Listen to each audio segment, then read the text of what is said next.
घर जितना बाहर से सुंदर था, उसके अंदर से कई ज्यादा सुंदर था वो। शनाया को ऐसे देखकर आहान ने पीछे से उसकी कमर पकड़ ली और कहा, welcome to our home baby. घर देखकर शनाया के मन में सवालों का सैलाब आ गया था, पर इस वक्त वो कुछ नहीं बोल पा रही थी। ये नया घर आहान और शनाया की जिंदगी में क्या बदलाव लाने वाला है? आहान और शनाया का घर बहुत ही सादगी से सजा हुआ था। शनाया को मिनिमम डेकोरेशंस पसंद थी और ये बात आहान अच्छे से जानता था। बेबी, कैसा लगा तुम्हें घर? हमारा घर? शनाया ने कुछ कहा नहीं, बस हाँ में अपनी गर्दन हिला दी। शनाया, क्या हुआ? कुछ पसंद नहीं आया? आहान, ये बहुत सुंदर है। क्या ये सच में हमारा है? हाँ, ये सच में हमारा है। चलो अंदर चलते हैं। दोनों कुछ कदम चलते ही घर के लिविंग रूम में पहुंचे। लिविंग रूम में ज्यादा तड़क भड़क नहीं थी, उसे बहुत सिंपल तरीके से सजाया हुआ था।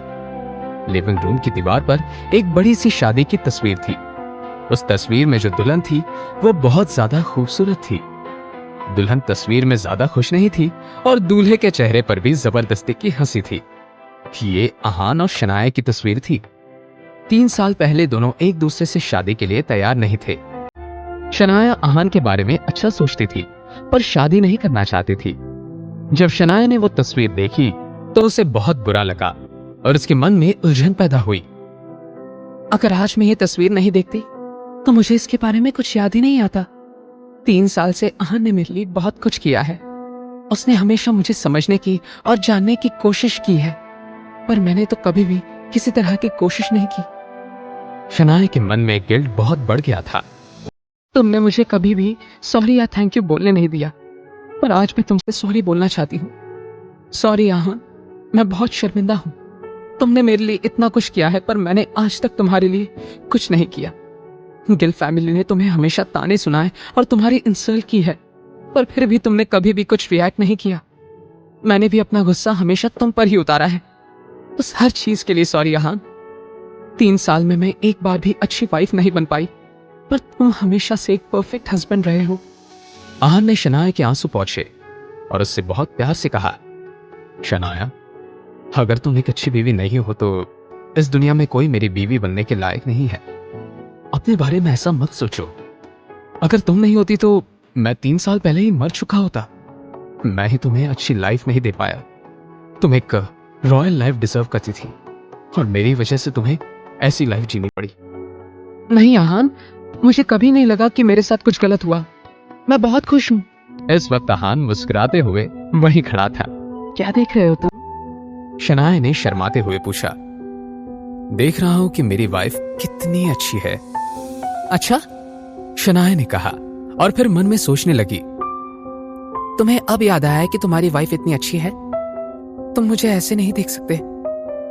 अच्छा ठीक है, मैं नहीं देख रहा तुम्हें, पर एक बात बताओ, अगर मैं तुम्हें नहीं देख सकता तो फिर मैं दूसरी लड़कियों को देख सकता हूँ? अगर तुमने किसी और लड़की को देखा या देखने के बारे में भी सोचा तो मैं तुम्हारी जान ले लूंगी। तुम कह रही हो तो तुम्हें ना देखूं, किसी और लड़की को भी नहीं देख सकता? कहीं तुम ये तो नहीं चाहती कि मैं लड़कों को देखूं? शनाया समझ चुकी थी कि इस वक्त आहान उसकी टांग खींच रहा था। उसने भी आहान को ऐसे ही जवाब देने की सोची। ठीक है, तुम लड़कों को देख सकते हो, मुझे फर्क नहीं पड़ता। इतना बोलते ही शनाया खिलखिलाकर हंसने लगी। पर मुझे पड़ता है। अभी मुझे हमारा घर दिखाओ ना। जब शनाया ने यह बात कही उसकी आंखों में चमक थी। चलो, आहान ने शनाया को पूरा घर दिखाया। लास्ट में वो उसे उनके बेडरूम में लेकर गया। शनाया, ये हमारा बेडरूम, ये बेडरूम में मैंने इसे तुम्हारे हिसाब से डेकोरेट करने की कोशिश की है, पर अगर तुम्हें कुछ चेंज करवाना है तो तुम करवा सकती हो। नो आहान, आई लव इट। ये बहुत सुंदर है।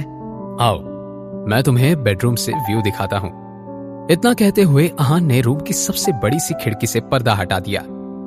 पर्दे हटते ही सामने बहुत खूबसूरत पहाड़ था। ओह माय गॉड, आहान ये कितना सुंदर है। उधर आहान के मन में थोड़ी उलझन आ गई थी।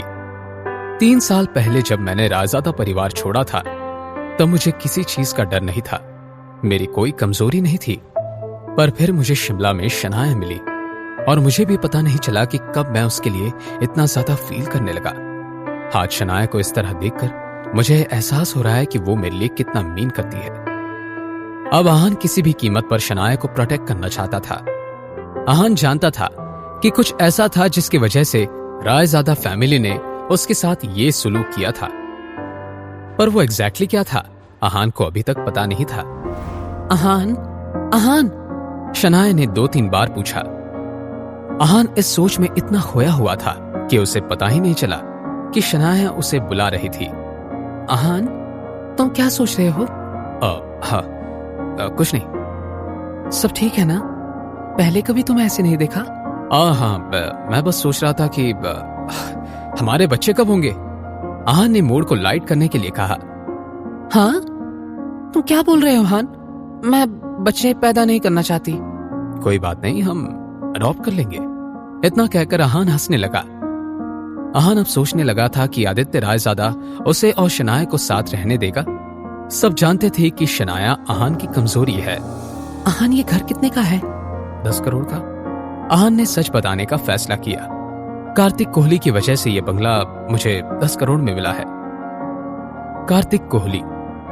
शनाया ने कार्तिक कोहली का नाम सुना था। कार्तिक और आहान एक दूसरे को जानते हैं। इसका मतलब आहान रायजादा ग्रुप ऑफ इंडस्ट्रीज से नाता रखता है। शनाया ने चीजें जोड़ना शुरू किया तो उसकी आंखें खुली की खुली रह गई। अब क्या होगा जब शनाया को आहान की असलियत के बारे में पता चलेगा? जानने के लिए देखिए अगला एपिसोड सिर्फ पॉकेट एफएम के यूट्यूब चैनल पर, और सीक्रेट अमीरजादा के सारे एपिसोड्स को सुनने के लिए डिस्क्रिप्शन में दी हुई लिंक से डाउनलोड कीजिए पॉकेट एफएम ऐप।